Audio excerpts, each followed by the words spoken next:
Planet of the Fakes for Women, and Hollywood Thoughts. Margaret Sanger. The Illuminati Dinner. Margaret Sanger was an activist who pioneered the fight for American reproductive freedom in the early 20th century. She was born Margaret Louise Higgins in Corning, New York, to a large Catholic working-class family.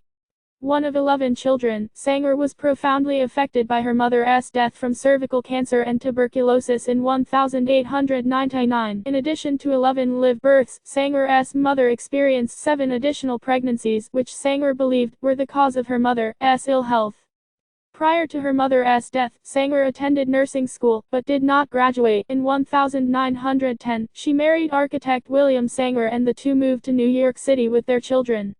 There they became involved with a circle of New York intellectuals and liberals, including socialist writer Max Eastman, writer and activist Upton Sinclair, patron of the arts Mabel Dodge, and feminist Emma Goldman. During this time she became an activist for women's labor unions, participating in strikes aimed at bettering women's working conditions in factories. Soon after her separation from William Sanger in 1913, she moved to New York City and began working in poverty-stricken neighborhoods, where she learned that the majority of women were not afforded access to education about their reproductive systems. With the help of Emma Goldman, renowned anarchist and activist, Sanger began to see reproductive freedom as a class issue, and sought to educate working-class women about these topics. In 1912, she began writing the column What Every Girl Should Know in the New York Call. The government immediately censored the column in 1913 because of an article about syphilis.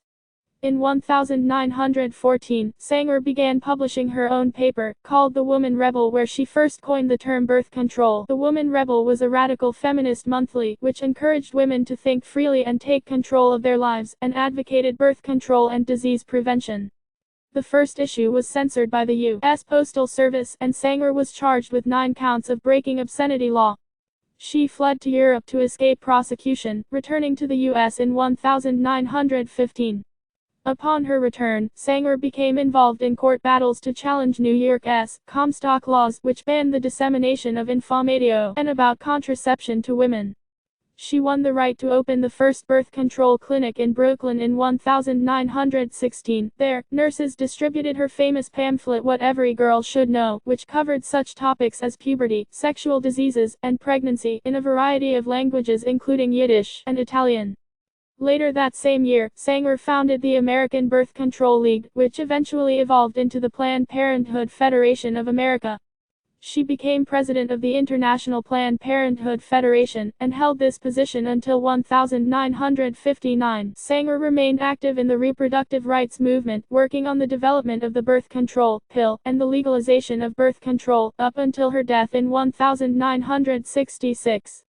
Margaret Sanger at the dinner party. Margaret Sanger's plate at the dinner party is painted with bright red glazes that evoke the female reproductive organs, and the blood that is involved in the reproductive process, as well as the battle for reproductive freedom. This red hue serves as a reminder of the bloodshed of many women who died during childbirth or as a result of illegal and unsafe abortions. It also signifies the struggle of early reproductive rights activists, who risked arrest and jail time for their participation in the movement. Chicago purposefully added a sculptural third dimension to plates on the last wing of the table to represent those women who became more active in their struggles to escape the confines of womanhood. The bodily form on Sanger's plate lifts up and reaches around the plate's edges, a symbol of Sanger's efforts to lift up her sex. Chicago, the dinner party, 93. The delicate sections of the form were made in a series of ceramic casts, and connected with slip to the white plate underneath. The runner for Sanger's place setting was created with pink satin and embroidered with tones of pale pink, reds, and purples to correspond with the intense colors of the plate. The form of the runner was fashioned to suggest a butterfly, a symbol of personal freedom achieved not only by Sanger, but by all women who benefited from her fight for reproductive choice. Chicago, the dinner party, 142. Stitched into the runner is imagery from medical drawings of the female reproductive system, which mirror the depth and texture of the plate. The artists used a long and short stitch to create the illusion that the forms swelled and tapered, overlapped, and moved from shadow into light. Chicago, embroidering our heritage, 246. On the front of the runner, stitched in silk within the illuminated letter M, is a fettered mother and baby, inspired by a quote from Sanger, that reproductive freedom would free women from motherhood in chains.